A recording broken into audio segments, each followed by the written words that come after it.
watching Diecast Breakdown with Chuck Ellis, David Johns, and Mark McHotwheel. So sit back, strap in, and hang on. The breakdown starts now. Well, hey there, folks. Chuck here, and welcome to Diecast Breakdown. I know the name of our own show. I am joined by our fantastic co-host, Mr. David Johns. How you doing, David? Hey, guys. Happy to be here, and good to see you, Chuck.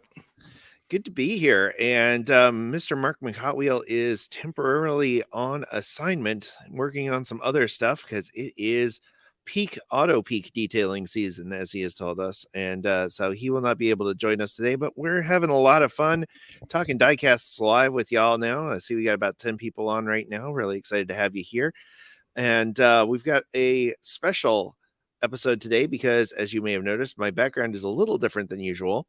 It's a lot more organized than usual because I'm in an actual shop today. I am in the JC's Auto Parts Store in Marietta, Oklahoma, which is owned by my good friend JC Wright, and we'll be having him and my brother Justin Ellis, who I know you've seen lots of his designs, because if you're here, you've seen them. There's one that Mr. David Johns is modeling for us right now, as am I. By the way, these shirts are available in our merch store, which you can find in the description of this episode. If you want to add to your t-shirt or general tchotchke collection, we have quite a few different things to choose from: stickers, mugs, iPhone covers, you name it, all with these beautiful logos designed by Mr. Justin Ellis. So we're going to be talking decals and customizing and design with him, and then JC is going to come on and talk to us about the big little cars, the monster trucks. We're going to be talking about some of the behind the scenes ins and outs with diecast and his odd connections to the world of diecast and monster trucks. But before we do that, we're going to talk about what's exciting us in the world of diecast. And with that, I turn it over to David. Take it away.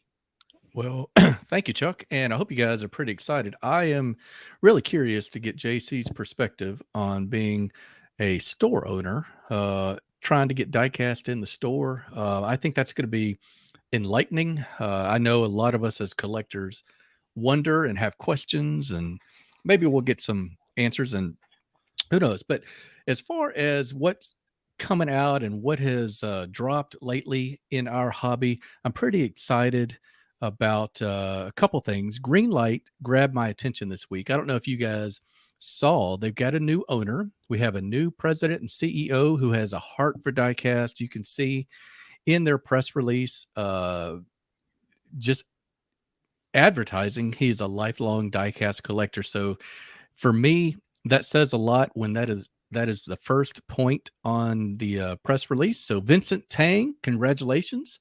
If you're watching this, whether it's now or sometime down the road, get in touch with us. I would love to work it out to where you can be on the show with us, and we want to hear about your direction, your leadership, what you plan to do with Greenlight and where you plan to take it, because it is one of our favorite brands. We are always showing it on Diecast Breakdown. And as evidence of that, I had another piece that I wanted to show you guys. This is a pre-production sample of a Ford F-150 with a Winnebago camper top that is really cool. And I had that picked out before I saw the thing about Vincent. So we practice what we preach here. We're always talking about Greenlight. We love the brand, and this is a really cool one. Chuck, what do you think about just an absolute run-of-the-mill, every dude, every guy's grandpa had one of these F-150s. I love it, and I'm looking forward to that coming out. I know that our guest today, JC, is probably very excited to see an Aero F-150 being represented, or F-Series truck, I should say, and I'm sure he'll talk about that later. But he is a big Ford guy, and he definitely loves Bigfoot and the Ford trucks, so that era is very meaningful to him, and it's meaningful to me. It's really cool to see these vehicles that were just the cars that we saw every day on the road getting represented in tiny form. And maybe one day we'll get some more ordinary everyday cars like those little Saturns that we loved so much. Yeah, and are absolutely. so 80s so dear cars to all us. over the place in our hobby right now. I'm Mhm. really pumped. Let's take a I want to throw you for a curveball. No, I want to talk about Hot Wheels next, actually. Well done, Chuck. I'm curious, drop it in the chat if you've gone, if you plan on going, or want more information on the big Hot Wheels event in LA in October. This is going to be the 37th year. It coincides the same weekend as an enormous Japanese car show, classic Japanese car show that our own Mark McTarmack, if you will, hope to be part of in the very near future. He's got a super cool JDM car that he has uh, has poured his heart and soul into, and it's the same weekend as the Hot Wheels Collectors Convention. The guys at Diecast Breakdown, we've never been. If you've got any real life experience from going to this show, we'd love to hear about it. And we would love to put it on the calendar maybe next year and see if we can get a road show from the LA convention. We hear that is an amazing one. Last thing I want to talk about, we'll go to Hot Wheels because this is one that is generating a little bit of buzz. Some good, some bad, and some what in the heck comments I've read. We've got the neon speeders. Have you guys seen these in your store? Do you have any interest? If you turn out the lights like Vanilla Ice, these guys glow. And, there was a customizer that I followed back in the day that I think did a neon speeder before it was even cool. And it was a pink 90s Mercedes convertible. Who And would do such a thing? that would be one Chuck Ellis uh, doing the neon paint job before it was cool. But these things are interesting to say the least. What do you guys think about the neon speeder set from Hot Wheels? Let us know in the comments, and we will eat our hat if everybody else likes them, because I am not sold on them yet. So that's what I got for you, Chuck. What are your Yeah. Pia? Those those glow if you light them up, charge them up, turn out the lights, and they will parts of the paint will glow. Interesting. I didn't know that. So, yeah, that's really interesting. I saw them in person the other day. I didn't pick any up because there weren't any castings that I was particularly um in need of. They're all castings I either have the casting in. For me, I always look at the casting as like a raw material rather than a tampo, because otherwise I end up with like 5 million of everything. But Yep. yeah, I mean, I think it's an interesting I won't, gimmick's not the right word, but an interesting variant, a Yeah. way to mix things up. I have no problem with them. And I think they're coming in at I think are they at the $2 price point? They're a little more expensive than Yeah, the the Big Adrian saying they run about 350 each, so you're wow. getting really close to a premium.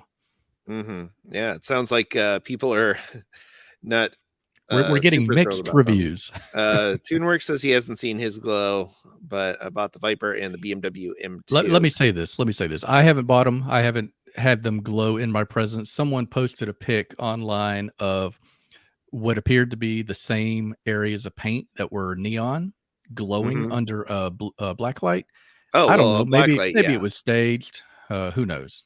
Yeah, if it was a black light, I could absolutely see that. So yeah, that would definitely do it. But I don't think they are like glow in the dark with like regular incandescent, like regular sunlight, and then take them into the dark kind of thing. Okay, fair enough.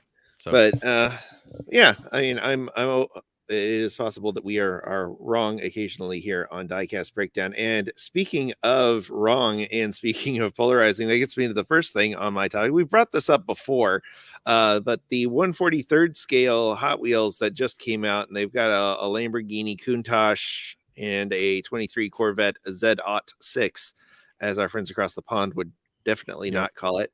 Um, and yeah, there's a lot of buzz about these. I can't go a day without opening Facebook or Instagram and seeing somebody posting them and going, really, this is $24.99. And Yep. and David, you and I have been talking about this earlier, and we're, I like the concept of Hot Wheels trying to branch out and try new things, but I feel like this price point is just It's uh, crazy. a little unfair for the aspiring collector, especially considering what you can get in that scale already at the store. Yeah, hopefully this is sort of a beta test, and you're paying a lot for that flame. Yeah. Yeah, and we're Is it the getting same some of without the that same flame? comments from other people. Uh, I'll say this: I have had the great fortune, Chuck, of getting some 1/43rd scale cars from makers over in Europe, and the comparison is really not in Hot Wheels' favor when it comes to that. Mhm. In terms of the level of detail that you get on some of those over there, that did not cost $25. Mhm. Indeed. So, it's an interesting effort. I know they did the Hot Wheels Elites back in the day. They did a 1/43rd scale Herbie and they did a 1/43rd scale A-Team van. And those were very, very nice, like incredibly detailed. I could see them coming into that price point because I have the Herbies and they had photo etched windshield wipers to the point Yep. that they were actually separate pieces. Because I know because one of them snapped off on mine and I'm very sad about that. But those were incredibly well detailed. These don't seem to have that level of detail. And Right. I think even those when they came out were like $37-$38. And now Yeah. they're, this They're is through the roof. yeah. So anyway, on to some more delightful topics. I am very excited about the new run of Matchbox Look at Collectors. these. They've got a beautiful T2 VW bus. There is a Triumph TR6, which is my favorite of the Triumph TRs. And they've got the infamous Lexus LFA that was so famous on Top Gear and just about nowhere else. I know it was popular elsewhere, but that seemed like the only place that it ever showed up for me, at least over here stateside. And You know, just go ahead. you know what the shame about that one? That Hmm. Lexus, Chuck, has such potential to be such a cool car, but everybody that makes that vehicle in 164 diecast makes it with opening doors and the door Yeah, hinges, and they both do white cars, and the door hinges. It makes it look comical with that enormous right. door gap on there. Even in this promo image, like it just Yeah. looks like it's an overlay of a door that's several sizes too large. Yep. But yeah, it is unfortunate because it is I think a way ahead of its time. Beautiful design, but and I think years from now people are going to really latch on to how good it looked. But yeah, in diecast form it does not uh look the best. So moving on to my next thing, staying with Matchbox for a bit, the moving parts series. They've got the 1957 Ford Country sedan coming out with its forward tilt hood, which I love, and they're doing a Cool. convertible 88 Mazda RX-7, which Yeah. more great everyday vehicles. I mean, the Mazda RX-7 wasn't exactly an everyday vehicle, but it wasn't uncommon to see those on the road in the 80s and 90s. So more cool everyday cars. I know David has his concerns about moving parts, as do I, but for the price point, I think these, on the other hand, are a great deal for the Yep. price point. No doubt Being about less that. than $3 and just very fun castings. I always enjoy seeing those come out. Tarmac Works has a very cool little VW pickup that they got coming out. That is a super limited edition Moon Equipment VW pickup that I think is a very cool casting. If you like Moon, if you like VW, if you like weird little pickups, it's got a little bit of everything for you. Yep. Turning back to Hot Wheels, there are a few more new releases that have just come out for the 2023 catalog, and that is this lovely little tuned Porsche 911, which I don't know. I get a kick out of the tuned ones. I don't know why I've got this weird morbid fascination with the tuned cars, and I think this 911 looks really good. So I'm pleased that they're doing more of these tuned cars that still have a certain air of realism to them. They did those ones in the early 2000s that were just so over the top and ridiculously caricaturized, and these are just fun cartoony versions of regular cars. And this Land Rover Defender 66 Land Rover with a piece of the plastic interior that's folded down to look like a folded down windshield, and another part of that interior that is a surfboard, and there's a little cargo box. I think this will be a great vehicle for customizing, especially for like Gaslands or for, general beach buggy type customs. It's got a lot of really cool opportunities to accessorize, and I think that's a very cool setup. Finally, in the Matchbox main lines, there is a Volvo 240 coming out. We had teased this earlier on in the year, but both of these now have their final production appearance packages. So it looks like we're getting a lovely blue Volvo 240 and a 1941 Plymouth that will join the late 30s, early 40s cars that Matchbox has been turning out lately that have been absolutely phenomenal. The 36 Ford, and I believe it was a 37 Chevy that they just did. Both of those fantastic castings for a mainline offering, and very pleased to see that they're adding more of that era. So we're getting 80s and 30s, which is a very interesting combination of stuff coming out. So that's what's exciting us in the world of Diecast. What's exciting you? Let us know in the comments if you're watching this on the replay, or you can let us know in the main section. But right now, what we're going to do is we're going to take a little commercial break. And when we come back, we'll have our special guests, Justin Ellis and JC Wright. So stick around. We'll be back with more Diecast Breakdown after this word from our sponsors. If you have a favorite Diecast channel with less than 700 subscribers and you'd like to see them highlighted on a future episode, email us at diecastbreakdown@gmail.com. The Diecast Media Network store is here. Wear your passion with pride, featuring designs from Diecast Breakdown, flying Valiant builds, plus unique designs inspired by diecast culture from Justin Ellis. Visit tpublic.com/Diecast Media Network now. Hey, this is Champion DJ K, and you're watching Diecast Breakdown. And now back to Diecast Breakdown. Well, we are back, and I am very excited to introduce our guests for today. We are joined by Justin Ellis and JC Wright, who are in the offices of JC's Auto Parts, which is where I am located today. Justin and JC, how are you today? Doing great. Thanks for having us on today. Doing fantastic. Looking forward to talking some diecast with you guys. Wonderful. Amen. Yeah. So for those who don't know, Justin, my brother, does a lot of the designs for the Diecast Breakdown show, Diecast Media Network. Almost every design in the merch store, except for the two mediocre ones that I made, are his. And the he's also had his work featured on. Oh, that was one of mine. That's one of Justin's behind JC on the wall there, that 63 Valiant design. So you've probably seen Justin's work on several other channels, including if you happen over by Twice Diecast, that is a design of Justin's as well. Yep. So Justin, we're going to start with you really quick. Tell folks a little bit about your design journey and your experience with diecast, starting with the design.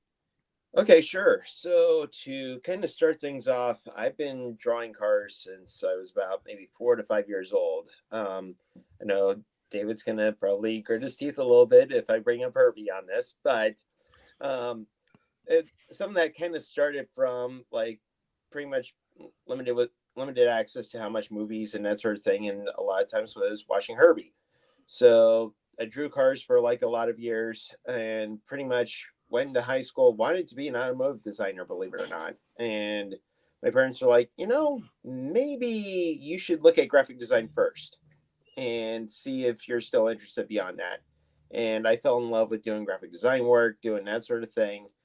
And anyways, of all things, Chuck encouraged me along the way with, I started posting some of my artwork stuff. And Chuck actually started encouraging me on maybe making the designs available out to the public. And it's kind of cool where it's kind of led in some ways, ranging from working on stuff for JC Auto Parts, for example, or more recently getting a chance to work on an automotive magazine.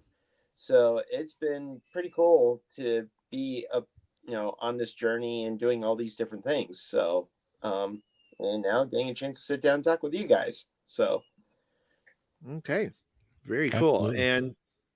And Justin has the has the pleasure of being part of my diecast renaissance, because when I got out of the hobby, he ended up with a lot of my diecasts, and he still has a lot of my diecasts, but was kind enough to return some of the more meaningful ones to me once I started getting back in the hobby. So Justin has inherited and reinstalled some of the more important cars from my collection as well.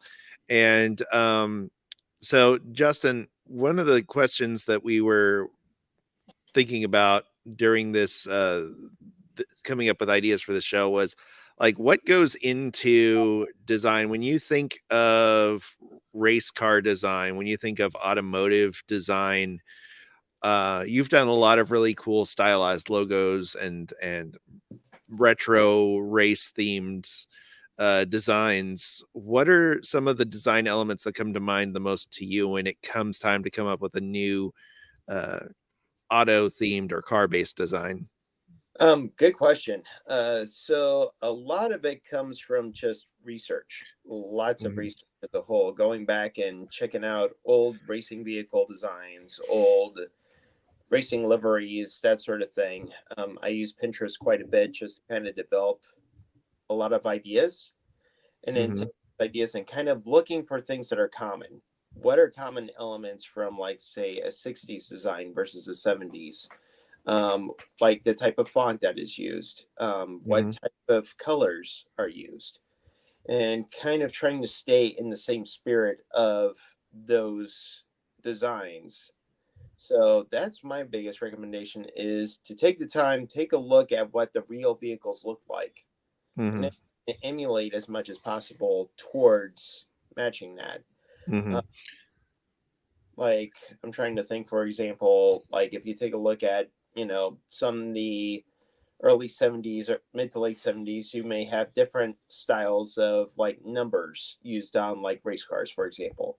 That's kind of a good launching point of kind of playing with that with, 70s colors, or maybe doing some crazy 70s pattern to go along with it type deal. So that would be kind of my recommendation thing, is a lot of research, just kind of taking a look back, see what was done. And one big hint, that one piece of advice that's been helpful, is kind of taking a design and then putting your own spin on it. Like, what would you do with this particular style? And that kind of allows for, like, some of the weight to be lifted off your shoulders, instead of you feeling like you have to reinvent the wheel. It's basically take the wheel, and how would you make that wheel? If that makes sense. Yeah, that's really cool, and that's something that I really like about your designs, is you take a lot of those elements, the blocky text, the the bold lines, the varying weight lines, and mixtures of thin and thick, and mixing them together in really, really cool ways. And I, when we were talking about, decals are such a big part of customs when it comes to doing die casts, and there's a lot of resources out there for doing decals. A lot of people are starting to make decals themselves. I mean, for a long time, testers had the inkjet printable decal sheets that came with, like, a little rattle can of clear sealant that you could rattle up and seal on. But of course, you had to come up with the design first, and so that has been kind of a hindrance to a lot of people. And it doesn't really have to be as daunting as a lot of people think. And you were saying that you had some resources for people who were looking to turn on their computer or open their iPad and make a few designs, and then get about getting them ready to make into decals. So what are some of the tools that you would recommend people would use if they were looking to make their own decals? Okay, so probably, depending on what sort of computer you have, whether you're more of a PC person, you could probably do things ranging from, like, Publisher, for example. It's something very basic. Draw can also work for either PC or Mac. That has some design element things. I know Canva has been getting some increased popularity, and just being able to kind of, in some ways, taking baby steps towards that, learning how to do utilize that software. There are some great font sites if you're wanting to find some really good ones. There's, for instance, Font Squirrel. That is a great site that is all commercial free fonts that you can be able to download and use. Defont.com is a very popular one that has some. That's DAFONT.com, by the way. That's correct. And I know you, Chuck, have used that in some of your designs for the Flying Valiant builds. So you utilize sites like that to download. I mean, the big thing is finding the right software that you are comfortable working with. That's a big thing, and not to let it overwhelm you. Going ahead and open up a document, going ahead and download, some fonts off of Font Squirrel or Defont or even Google Fonts, and play around with it. Going ahead and take a sheet and just kind of play around with it, experiment, see what ends up happening. I mean, of course, factor in size, because obviously and it helps to maybe do a test printout on a regular sheet of paper before you actually going ahead and run it off your printer and find out, oh, this design is horrendously huge on my vehicle. So, sure. But I mean, the big thing is I mean, there's programs like, again, circling back, Publisher, Canva, CorelDRAW. If you are on the very artistic side of things and you're comfortable with Adobe Illustrator is what I typically use for designing my stuff. But there's Procreate, like there's stuff on the iPad that you could be able to go on there and create all sorts of amazing stuff. So it's really what you're comfortable working with. Right. And I think one of the most important things, like you hit the nail on the head with the getting the size right, is a very important thing.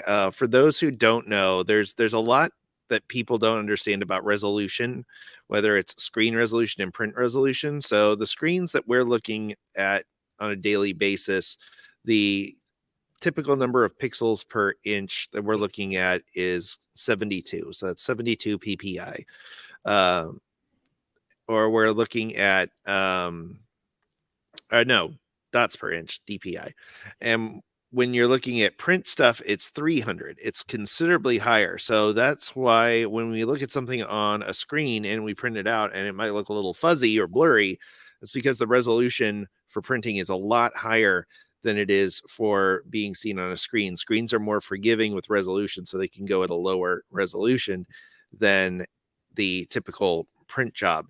So for me, one of the biggest helps when it comes to making decals for your customs is to have a caliper. I got one of those little digital calipers from Harbor Freight. It's a very straightforward thing. They're about $10. And I gave up the Imperial system for metric because it's just so much easier at that level. And you switch everything to millimeter. And, for me, it's just getting your head around basic sizes. Like, for example, a license plate printed at 300 DPI. It's 2.5 millimeters by 5 millimeters is the length and width of an American license plate. That's the ratio is 2-to-1. And so in my head, I can use that as kind of a mental way to gauge size on things. Like, okay, how many license plates do I think this would need to be?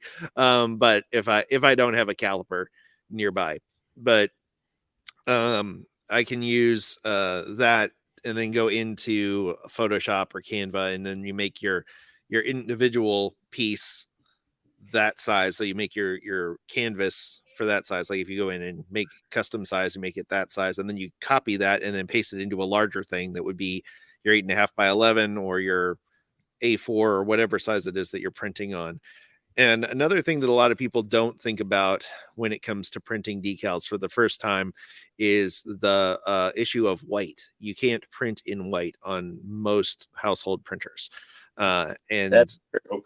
Yeah, so I can't tell you how many disappointing builds I had as a kid where I would go to put a decal on and realize, oh, this dark car is going to completely absorb any of the color on this decal that I printed, because the decal is designed to be on a white background and not on a clear background. Exactly. So the amazing thing is that we live in a time now where that is actually becoming less of a barrier. It is still very expensive. There's a company called Ghost Toner in Germany that makes a white toner that goes in laser printers. And the trick is that the white toner replaces the black toner. So what you do is you actually print twice, not twice diecast, but twice with an I. So you replace. So what you do is you make your graphics first, then you make everything that would be white or have a white backing, you convert it to pure black, and then you run it through your laser printer with the white toner, and so it sees the black toner and prints what it thinks is black, but it actually comes out as white. Then you flip it around and feed it back through. You switch out the black toner and the color, or well, you leave the color where it's at, but you replace that white toner back with the black toner, then run everything through again, and it prints the black and the color layer. And that works sort of with a big caveat, because you're actually having to feed the sheet through twice, and there's not what you in the professional business would have, which is registration marks. Your printer is not designed to feed things through more than once, so it doesn't know how to properly align that sheet of paper. And as paper goes through, it's not an absolute perfect exact match all the time. So using a manual paper feed tray helps instead of using your regular paper tray, but it's still never going to be quite accurate. So a lot of people, because of that, will switch to having professional decals made or use pre-made things. And that's where I kind of wanted to talk about, hey, look, there he is. I was just going to say, there's folks like WW Replicas, who is our small channel shout out today. I forgot to mention him in the A block, but hey, Jeff, shout out to you. Check out his channel. His link is in the description. He makes some really cool decals. And so there's a lot of stuff that goes into that, and I'm sure he can sympathize on that.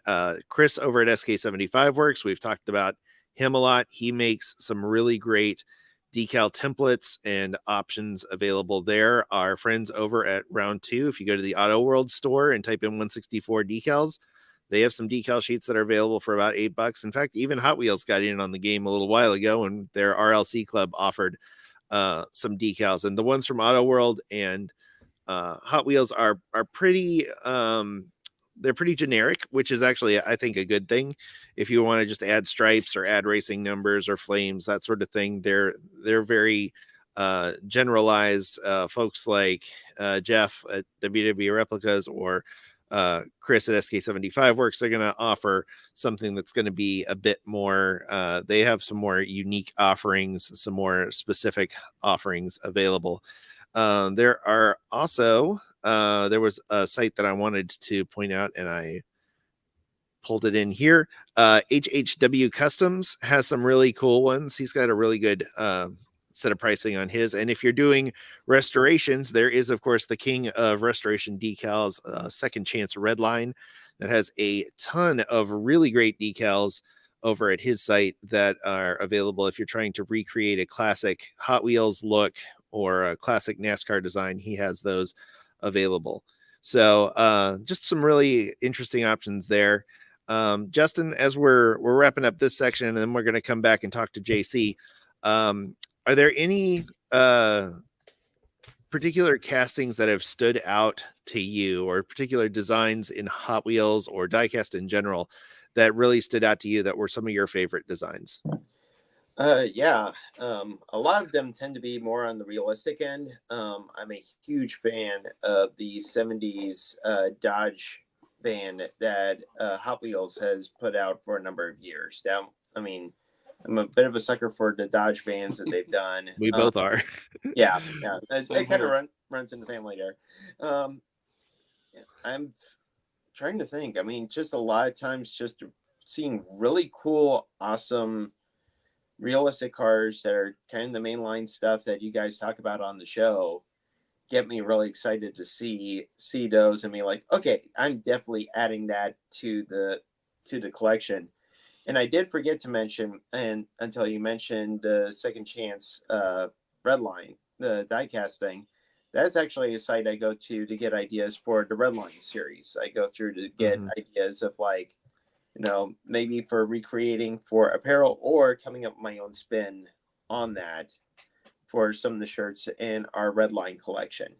So, but yeah, those were the, I mean, a lot of the vans I really enjoy looking at. I'm trying to think what else. A little bit of Herbie stuff here and there when it occasionally comes along. Yeah, but yeah, I mean, that's kind of the main thing at this point. I'm still trying to keep an eye out for the Auto World, the Dodge and Chrysler minivans. They haven't quite hit Tennessee in my area, East Tennessee yet, but I'm definitely planning on throwing some money down as soon as it comes across my favorite shopping spots. So, and yeah, so very cool. We're getting a lot of Mopar or no car in the audience, so that's great. Yeah, another bit of advice I wanted to offer, and for putting decals on, something that I come up against a lot. People worry about their decals setting properly, especially, the water slides do have a tendency to drift and not contour necessarily the way they're supposed to. So there are two different products out there that one of them I think you need and one of them I don't think you need. And they're very popular in the model building hobby. There's Microsol and Microset. Now, Microset is a very nifty solution that you can use instead of water to help your decals set better. And you can get a little bottle of it for $3, or you can get a giant bottle of it that will last a lifetime for less than $3, because what it is half water and it is half white vinegar.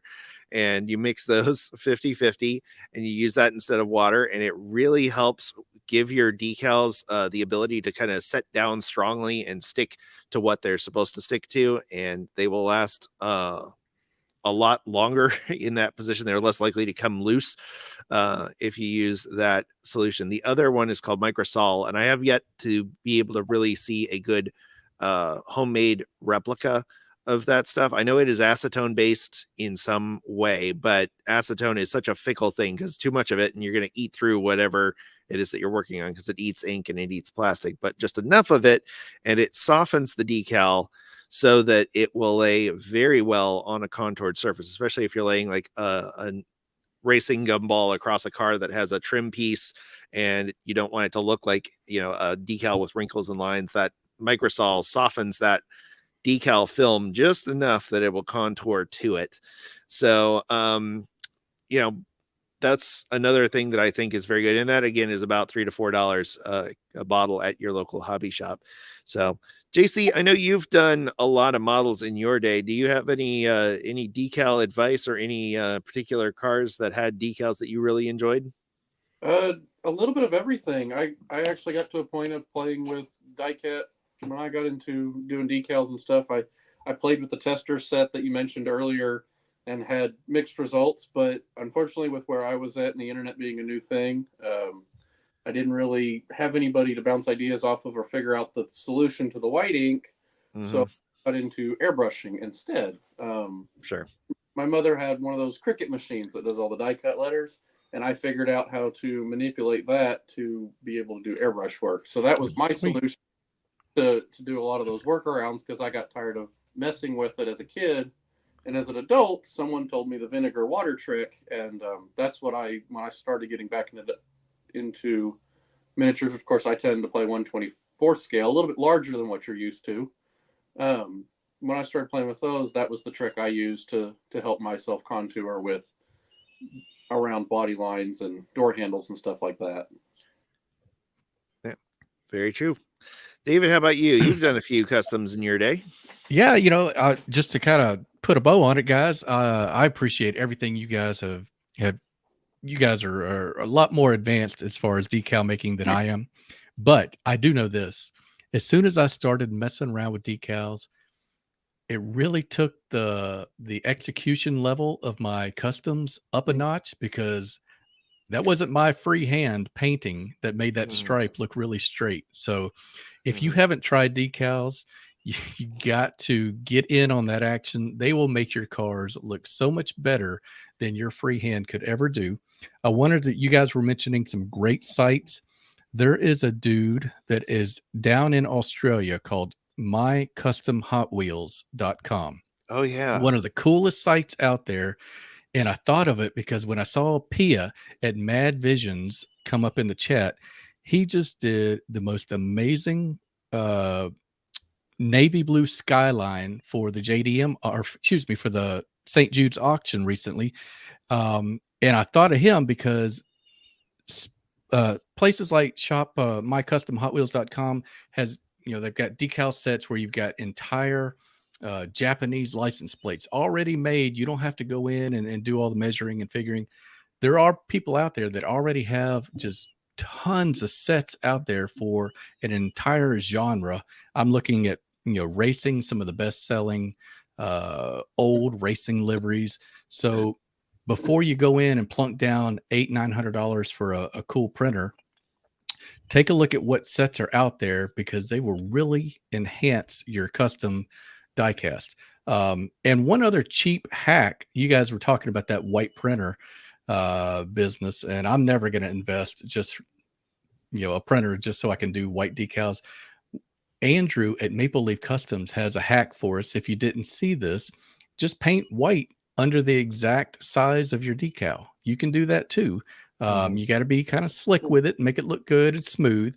But if you leave that white space behind the decal, there you go. Now your color looks right, what you wanted to look at. So Justin, JC, fantastic advice for you guys. A lot of the guys that are watching right now do customs as well. And I know that they will benefit from what you just shared with us. So thank you so much for coming on. Yeah. And we're going to take a little break here in a second and come back with JC. But before we do, I wanted to point out this comment from Big A's, who says there should be a software or an app that diecast that's diecast 164 decal ready. It's hard to remember all those steps. Plus, let's be honest here, nobody has time for that, man. Ain't nobody got time for that. I agree, Mr. Big A. I want to reinforce what David just said about not buying a printer. 99.99% of you will not need this printer. It's a super cool thing to have. It's something that, as somebody who wants to be able to make and build just about everything I can, I'm glad I got. But at the same time, it has cost me so much in time and learning curve as well. And there are some providers out there that will make custom decals for you if you really have to have something special. If not, if you've got an inkjet printer and you want to try the testers print yourself decals, that's fine. Just remember to use the sealer or your ink will dissolve in your water. Ask me how I know that. And don't use too much of it, because then it will never come off of the backing. Ask me how I know that one. So it's a little balance that you have to strike. If you get into it, you definitely need to plan to at least sacrifice one sheet to the decal gods to learn how to do it properly. But yeah, lots of really good discussion around this. I think it's one of those things that everybody talks about in customs, but nobody really talks about the how of it. It's just something you have to do. And but there are so many resources out there. You can, beyond just Googling, look in Facebook groups. There's a lot of people offering advice, and there are a lot more decal vendors out there than the ones that we just talked to. Those are just the ones that we've bought from and we like. And there are so many ways out there to get out there and try and customize. Another really quick one before we go. I've seen people do really cool things. There are water slide decals for fingernails, for people who do really fancy fingernails that are very small. They even have like ones that look like graffiti and stuff like that. That is really handy if you wanted to do a van that had gotten graffitied or something. That those are already pre-made. And that's absolutely, if you haven't done decals before, don't go into trying to do the customs right away. Get some get some pre-made ones, spend $7 or $8. Don't spend hundreds of bucks, and test it out. See if that's something that you like. If you've mastered that, then move on to the next thing. Anyway, well, that was a very cool topic. We're going to take another quick break here. When we come back, we'll talk with JC about becoming a diecast distributor and the world of monster truck diecasts. So stick around. Don't touch that dial. Diecast Breakdown will be right back after these messages. This episode of Diecast Breakdown is brought to you by you. That's right. We are 100% viewer and listener supported, and we are so grateful for those of you who have already supported the podcast and the shows we're planning to add to the Diecast Media Network family. You can find out more about how to support this project by visiting diecastmedianetwork.com or email us about sponsoring an episode at diecastbreakdown@gmail.com. The best way you can support what we're doing right now, though, is to subscribe and share these episodes with your family, friends, and Facebook groups. Anyone you think would enjoy what we're doing. Any extra attention we can get early on will go a huge way in helping this project grow. Thank you so much for sharing this journey with us.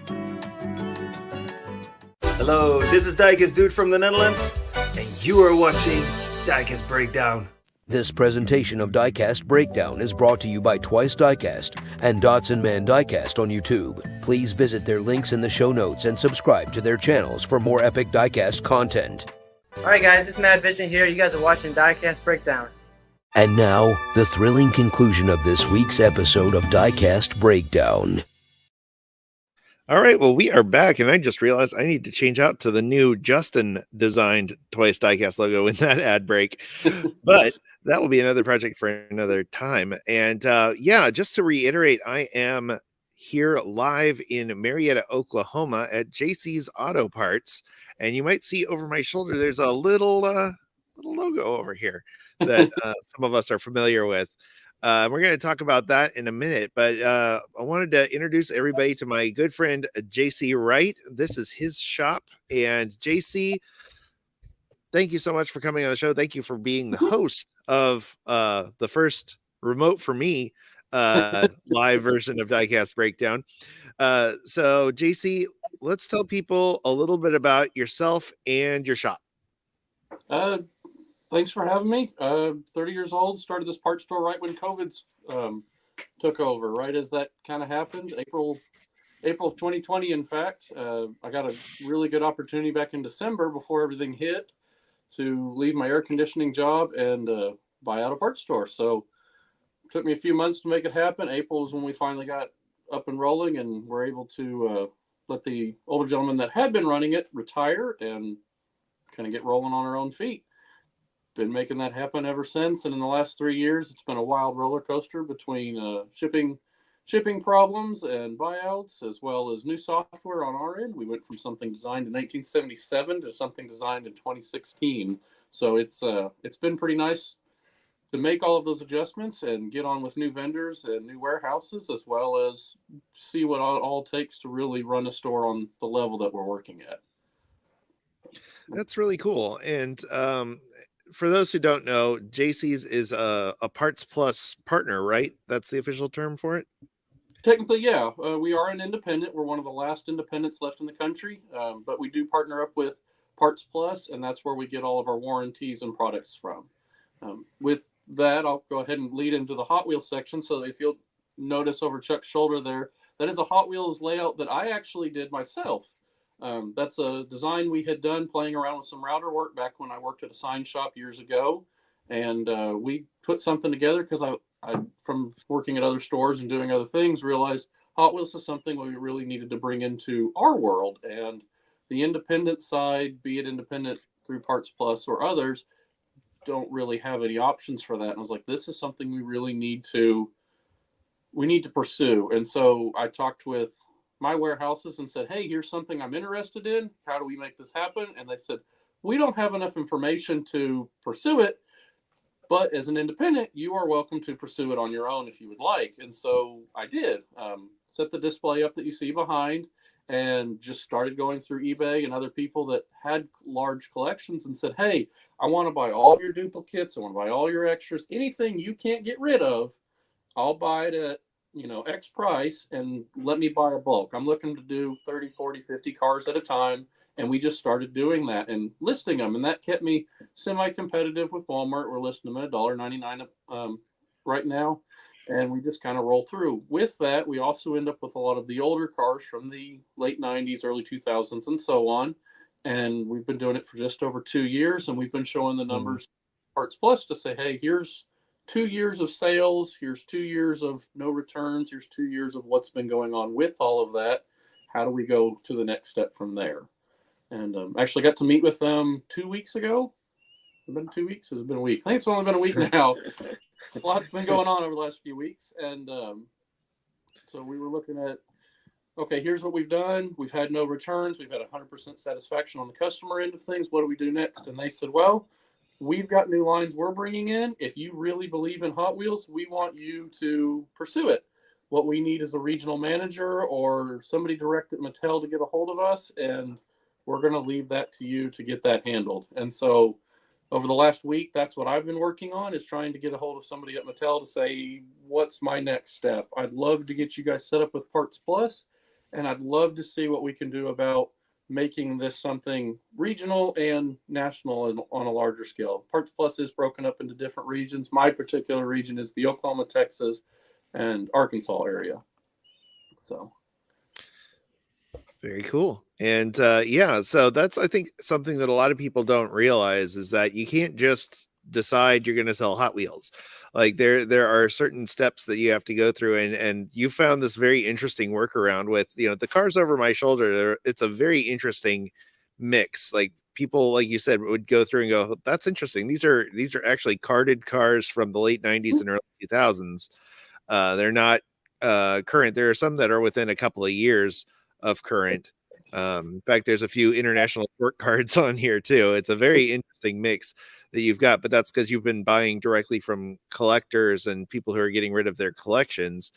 And you can't just go on Mattel.com and order a case of Hot Wheels and throw them up in your shop. Like there's actual steps that have to go through. So it's going to be interesting to follow your journey, because I know you're currently looking for a like you said, a regional Mattel distributor. So if any of you are listening that know a guy, JC would like to talk to you.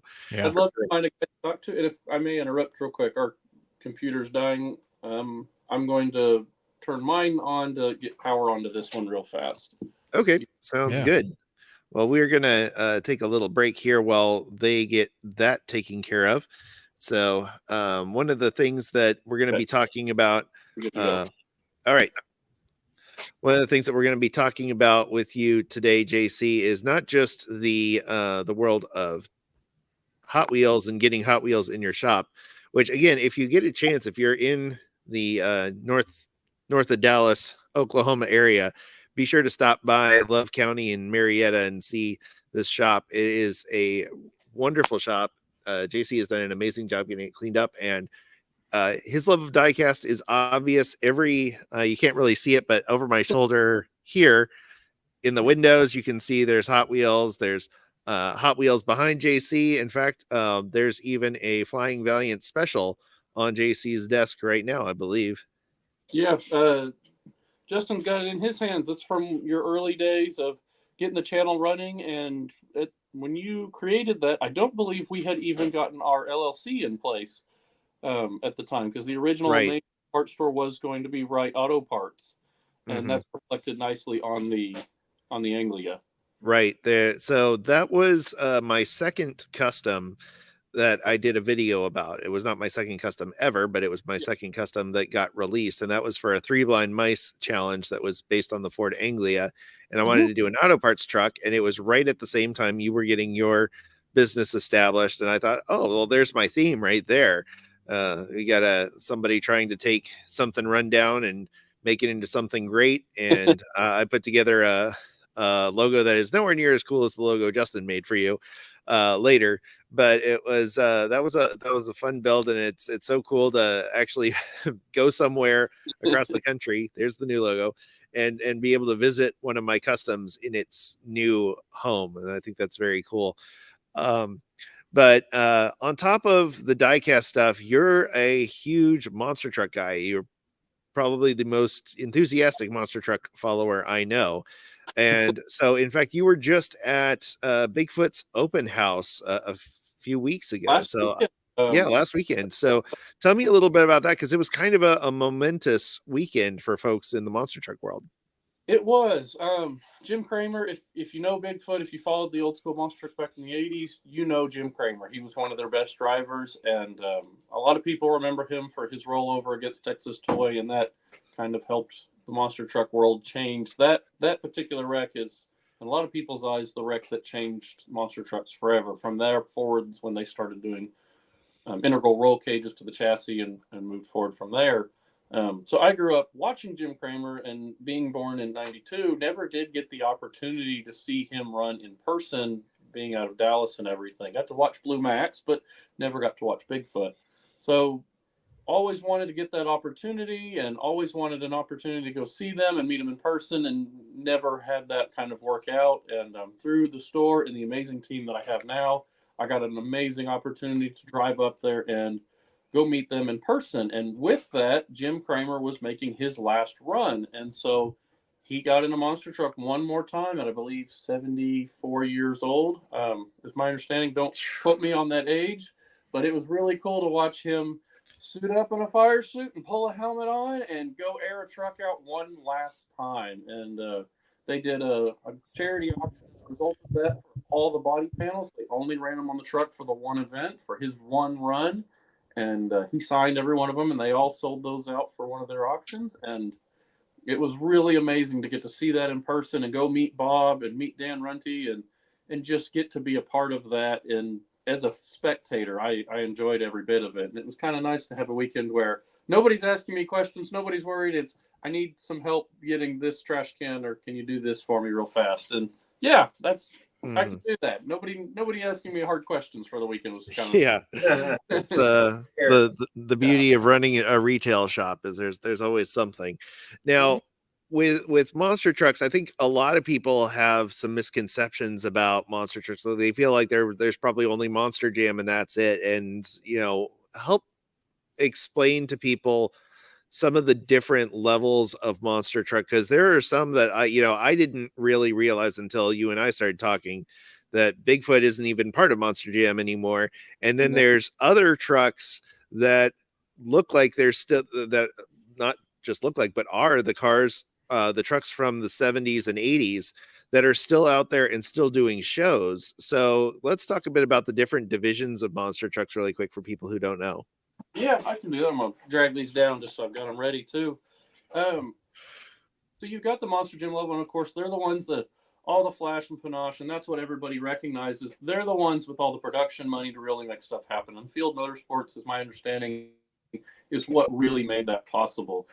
Gravedigger is now a part of that, and that's why everybody recognizes Gravedigger anymore. They get a lot of that money to get out there and be on TV and do all the stunts, and they've got the money to fix the trucks when everybody tears them up. And that's great. We love seeing that kind of stuff. We love seeing what people are capable of.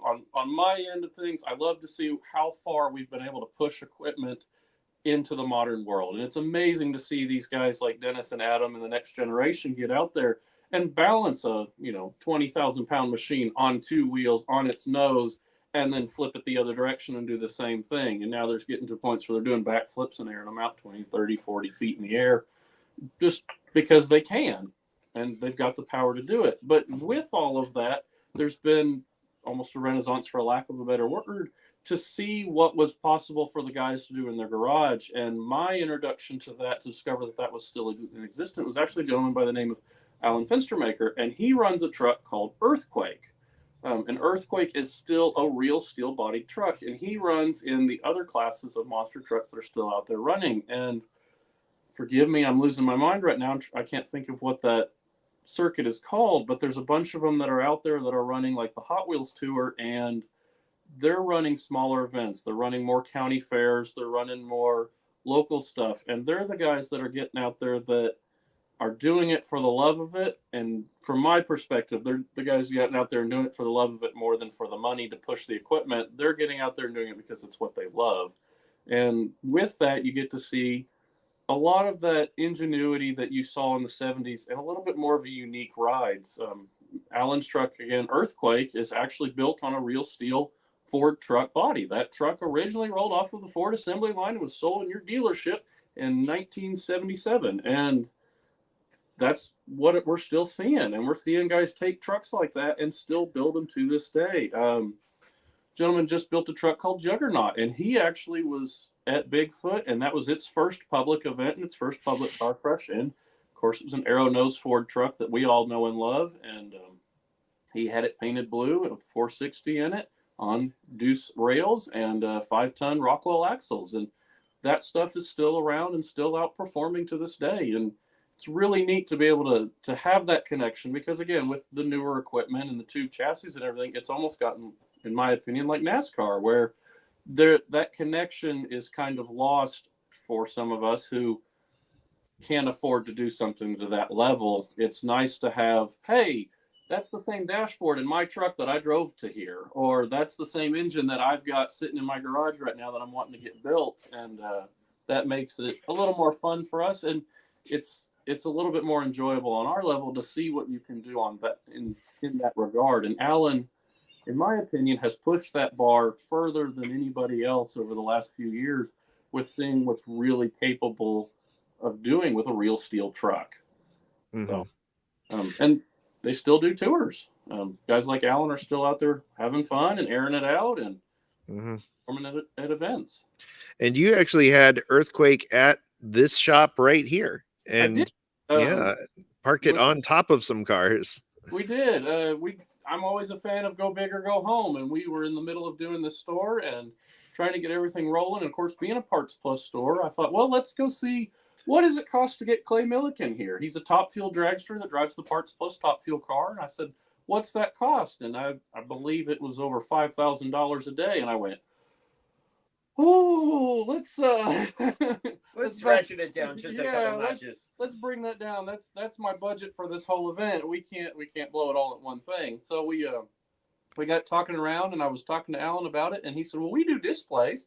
I said, really? And I said, what's it cost to do a display? And his number was a whole lot more reasonable. And I thought, well, that's a pickup truck that people in this area recognize. And it's a black truck with flames on it. Everybody's going to be excited to see something like that. So we did. We got a local wrecker here, McGehee Wrecker, loaned us a couple of cars that were going to get scrapped, and we set them out by the highway and parked the monster truck on top of it. City gave us the permitting to do it, and they were really awesome and really helpful for the event.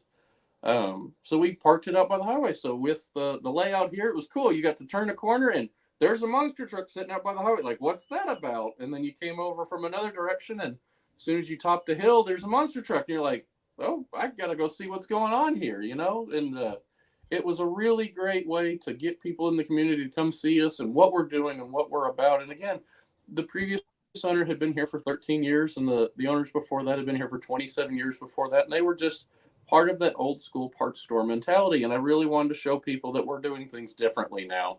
And we're trying to make things a little more comfortable. We're trying to make things a little more useful, and be that one-stop shop where if you need something done, we can help with that. And we used monster trucks in that regard to help bring attention to it.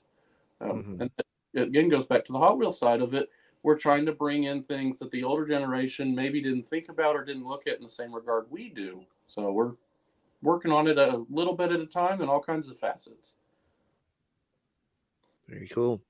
And you were just talking to Alan today, and this was kind of an interesting thing. We were right up until the last minute not sure we were going to talk about this, but Alan gave us permission to discuss it, and it was something, a conversation that was sparked by me a few months ago with you, and I said, hey, I'm really excited. I got Alan's truck in green light, like on the 1/64 scale. And yep, there it is in the Kings of Crunch series that they have. And I thought, oh, well, this is really cool. They're doing a lot of these old school monster trucks and bringing, some relevance back to them, some not relevance, but attention back to these trucks that had kind of fallen out of the spotlight, like, King Kong and Big Ben and, or Gentle Ben and Big Bear and the, and some of the trucks that people didn't necessarily know about, like Carolina Crusher wasn't as popular. Crimson Crusher, for example, with its tractor tires that everybody remembers. Right. Trucks to run. 66-inch tractors, and he ran duals all the way around. It's something that everybody kind of remembered. Mm-hmm. But exactly, and with the Kings of Crunch series, there's a lot of animosity kind of in that direction. Without getting too far into that, Alan did not get treated fairly, he feels, from the Kings of Crunch series and how Greenlight handled that over the years. And so they actually pulled their licensing with Greenlight and said, you guys aren't allowed to do that. And we've heard from several other sources that, Everett Jasper over at USA One got treated the same way. And I haven't been able to reach out to some of the other drivers and see how they feel, but I just can't believe that Greenlight would, behave the way they did. And it's disappointing to see some of that. But on that same note, we see Greenlight kind of did a little bit of rebranding and brought in some of the other trucks. And so Bigfoot, of course, did their new diecast, and it's not part of the Kings of Crunch series, but it's part of the still part of the Greenlight line, and it's the Bigfoot on 48s, which is Bigfoot 1, one of my favorite trucks from growing up. And High Roller still has a grouping with them as well. I actually picked that one up last weekend up at the show. High Roller showed up to Bigfoot's open house, so we were there for that. But like you said, a lot of the guys that have been dealing with Greenlight on the Kings of Crunch side haven't been happy with how they handled things and have, as a result, pulled licensing. They don't feel that they were treated very fairly. Was it that they weren't getting paid at all, or was it that they weren't getting what they believed they were worth? It's actually neither. They were promised product and weren't getting the product they were promised. They were promised first in line. They weren't getting that. They were promised wholesale. They weren't always getting that. And they were promised different sizes, and that kind of stuff wasn't happening either. And they were just going, if you guys can't keep your word on our side of things, where do we go from there? Mm-hmm. So, yeah. I thought that was very interesting that we had you on the same day that we talked about the new owner over at Greenlight. So my hope is that in this new ownership and hearing this story, that there will be an opportunity for them to approach Alan again and say, and some of the other drivers to say, hey, let's make this right.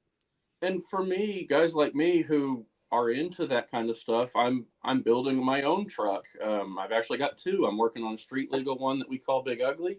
My bookkeeper actually made one for me for my birthday. I turned 30 back in December, and it's a propane powered truck. So she built me my own scale diecast of it. And then I'm working on a full on monster truck down the road. We're slowly collecting parts for that truck. And part of what reignited that for me is getting to see these Kings of Crunches and realizing, hey, these guys are still out there. They're still building stuff, and it's coming back into the light. And I really enjoyed getting to see that. And I went, okay, so I'm not the only one that's still into these. I'm not the only one that still has a love for this and a passion, and going, okay, I have to run my store first, and I understand that. But secondly, this is something I want to do, and I really love that they did make an attempt at it. I just wish their execution was a little bit better as far as customer relations. And again, I don't have any direct contact with them, but these are stories is the wrong word, but these are events that we're hearing from everybody else going, we're just not happy with how they dealt with us. And so that's why a lot of those things got pulled,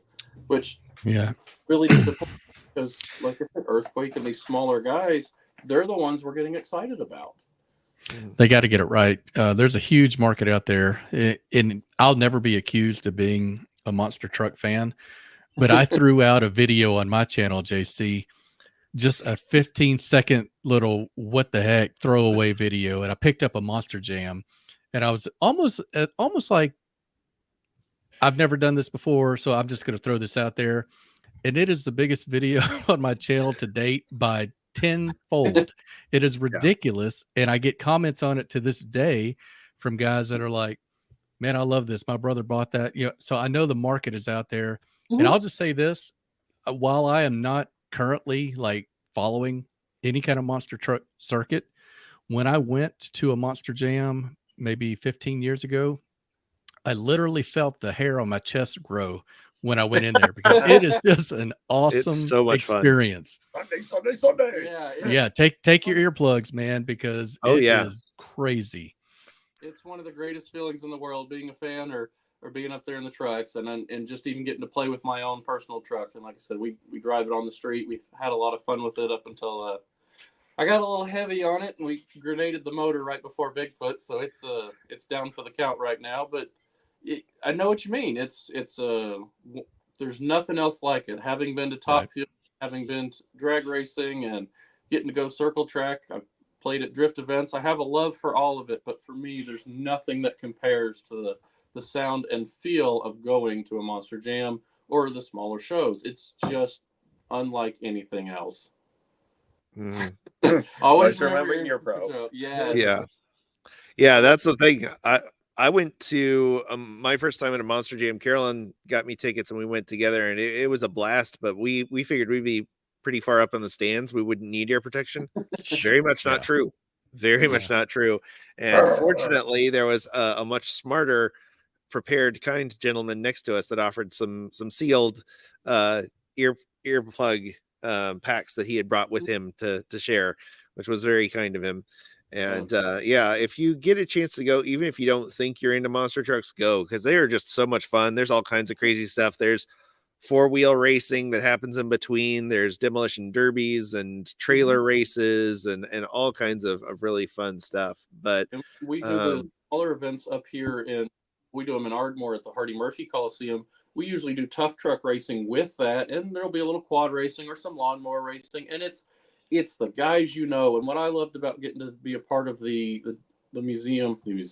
event up in Ardmore was most of my customers were there, and it was amazing to get to watch everybody get out and have fun and beat on vehicles that we were familiar with. And I'm like, hey, I sold that dude a starter a couple of weeks ago for a Chevy truck that looks suspiciously like that one out there. Heck yeah.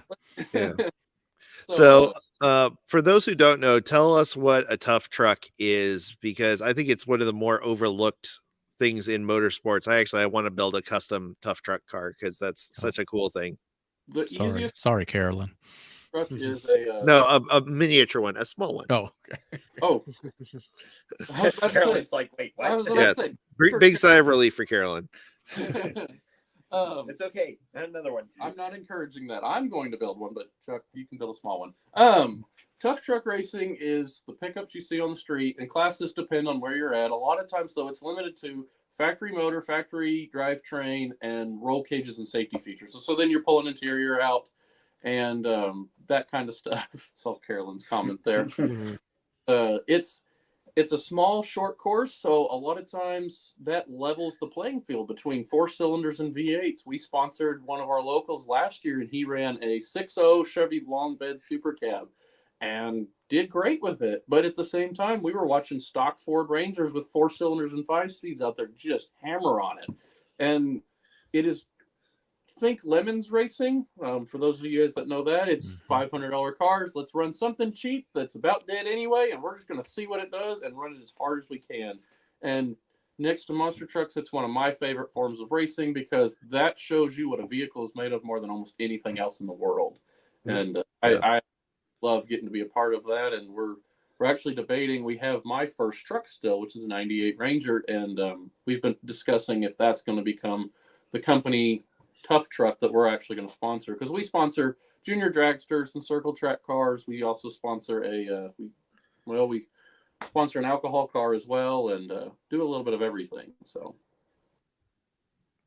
very cool. I don't know if that answered all of your question on that. No, that's great. So, and I know you have brought, we like to ask our guests about their favorite diecasts, and you've brought a few that you wanted to show off, and there's some pretty cool ones, because they're ones that I had as well that I think a lot of people have forgotten about. So Bigfoot got with Hot Wheels years ago and made what was called the Champion series of monster trucks back in the early 90s and late 80s. And this is the actual one from when I was a child that I've had for years. And what made it cool is the tires are removable and you can place them together and make duels out of them. And I loved this truck. It was one of my favorites as a kid. It's based off of, what's an argument if it's based off of Bigfoot 4 or Bigfoot 8, but it's one of my favorites. And over the last few years, I was very fortunate to find the hauler version, which has a little bit larger tires on it. And I was able to snag Bigfoot 5, which everybody remembers for its 10-foot Terra tires. And what's neat on their Champion series is all 3 of those trucks share the same chassis, so you can swap tires between all 3 of them. So for me, that's got to be one of my favorites. But again, having the modern Hot Wheels, you can see up there, I've got the modern Bigfoot, I've got the modern Snakebite to boot, and that's some of my favorites. But if you're going to go for an all-time favorite, I'm going to probably make everybody a little mad here. But I've got a Red Baron that actually sits on my office desk, because when I was a kid, this was the first wild custom that I had ever seen before I ever saw Ed Roth or anything. And that became my favorite car as a result. That's a cool one, JC. Props for a Red Baron. Wasn't expecting that. Well, and funny enough, that one's actually a 25th anniversary Red Baron. My mother found it years ago at a flea market and thought it was a real one and snagged it for me and way overpaid for it. But it means the world to me that she remembered it was my favorite. And so it sits on my desk every day. And if my bookkeeper will contest to this, but if I get to thinking about something, I'll sit here and play with it for a little too long. And the original fidget spinner. Exactly. And so every now and then she'll go, "You're loading for quite a while today." So yeah. Well, JC, Justin, we have absolutely been thrilled to have you on the show. It's so great to be here in this shop. It feels like a very special place. Again, if you're in this part of the country, highly recommend you swing by and visit JC, pet his dog Rudy on the head, give Tucker the shop cat a pet if he'll let you. There's a caveat of warning with that one. And check out the stuff, buy a few Hot Wheels from JC, and hopefully by the time you visit, he'll be a full-on distributor, because I know you're trying to spread the love of diecast in there. And again, it's funny because we've been in this hobby for so long to go to somebody, and one of the first things I know you said they said to you was, "Oh, there it is." Yeah, that's what you're looking for, guys. Go ahead, keep on talking, Chuck. Anyway, the first thing that you said was that the folks at Parts Plus were like, "Do people still buy Hot Wheels?" Is that still my bad? That's not. Yeah. One of the guys even said, "I didn't know hot cars were still a thing," and I was like, Hot Wheels. If you're gonna insult me, at least get it right." Yeah. So, but yeah, absolutely. And again, there is no website for JC's shop yet because Justin and I are currently working on building it, but it's okay.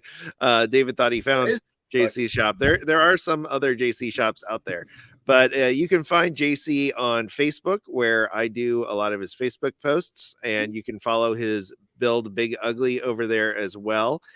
Justin, where can people find you and follow you? Oh, good question. So you can find me on Facebook underneath Justin Ellis. Just look for this lovely mug. And also, if you want to see some examples of my work, I'm on a website called Dribble underneath, I believe it's underneath Justin Ellis. So if you do dribble.com/Justin Ellis, you should be able to pull up to my page there. And that's kind of, to be honest, I need to do a better job on posting more on Facebook. I'm going to try and do more posts on that in the future, but that's where you can find me more often than not. Okay, very cool. Well, and I'm going to thank everybody once again for making it to the end of another episode. We want to thank our patrons and our members who keep this show going. If you want to join their ranks, you can visit diecastbreakdown.com to see our Patreon page, or you can click the little join button in the description below. And while you're looking down there, make sure that you got that little subscribe button highlighted, and there's a little like and a little bell, and all the other little buttons are pushed too. I want to thank our new patrons, specifically Ben became a new patron last week. We thanked the other folks recently, but we're picking up a few more recently. There are people that are gifting memberships like Dane and Mark. Thank you so much to them for providing donation memberships, which is something that you can do and gift to those to other people. And we are so thrilled with the excitement that's been building around this show. And we are looking forward to coming back with new amazing guests and more great opportunities to share the love of diecast with you. So thank you so much for being here. Thanks again for making it to the end of the episode. As always, we want to thank you for coming along with us for the ride. So until next time, stay fresh, cheese bags.